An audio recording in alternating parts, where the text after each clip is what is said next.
Hi, Mark Sippick, Crocker Farm Auction. I'm here to discuss a phenomenal example of early American stoneware, a very famous example of early American stoneware that we'll be offering in our spring 2021 auction. This jug was made in Albany, New York, sometime during the early 19th century. And we know that thanks to the intrepid research of some early collectors, including Warren Hartman, who has identified this particular form with this distinctive rounded spout with a tooled line below as made at the William Capron Pottery in Albany. There's a variety of different incised designs. The most famous incised designs that you'll find on jugs of this style are pieces that have a large incised bird, which is actually very closely related to what George Lent would do in Troy in the 1820s. So Lent may have been involved in the production of some of these incised designs. Who knows? But you'll see some birds. You'll also see some incised floral motifs that people refer to as the Washington Street flower. Pieces made during that period in Albany stoneware production at Capron's relatively short-lived pottery are occasionally stamped Albany ware. And to find out more about Capron and his pottery, you can read Warren's article in Ceramics in America. Very interesting read. This piece is unique in its incised decoration. You can see it has this fabulous incised design, wonderful expression of folk art of a full-bodied man.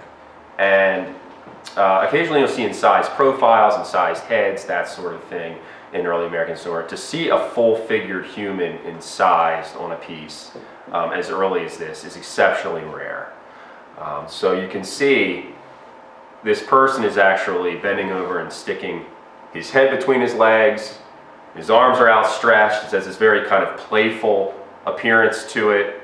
And the figure's hair is actually being pulled down by gravity, of course accurately because the head is upside down. And the face is actually nicely done, and I don't know if you're actually going to see that in this video, but there's actually eyebrows and eyelashes and little impressed pupils in the eyes. Perhaps most interesting about this piece are the incised eyes on the rear end. And what exactly does that mean? It seems like there's some kind of wordplay or some kind of pun going on here, some kind of visual imagery. What it possibly means, it could refer to the term moon-eyed, which refers to drunkenness, and that was used in early America as early as 1737, so 70 years or so before this was even made, that term was being used. And of course, moon referring to a rear end and the eyes being on the rear end forms that word play. Or it could refer to hindsight, as in this man's hind end has eyes, so he's looking back. Regardless of what exactly this piece means, it's a wonderful example of exceptionally early figural decoration with a really strong folk art quality about it. It's also one of the most famous incised stoneware designs in American stoneware. This piece was owned by the late great collector Barry Cohen of New York City, one of the foremost folk art collectors really in American history. It was also exhibited as early as 1975 at Colonial Williamsburg and was part of Sumter Pretty's traveling exhibit for his book, American Fancy. And that was in 2005, and you can see this piece is actually illustrated in the book. Right here. And discussed.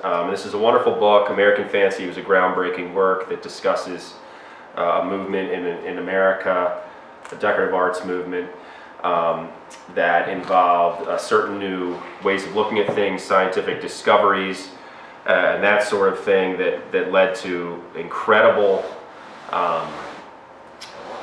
innovation in American decorative arts, as it says, exuberance in the arts. So you have these wonderful new decorations on furniture. You have these incredible designs that played with optics. And you have, in the case of stoneware, really whimsical, wonderful designs, often of a figural nature, as in this piece. One thing that I also wanted to show was this little printout here. This piece was actually featured in USA Today in 1990.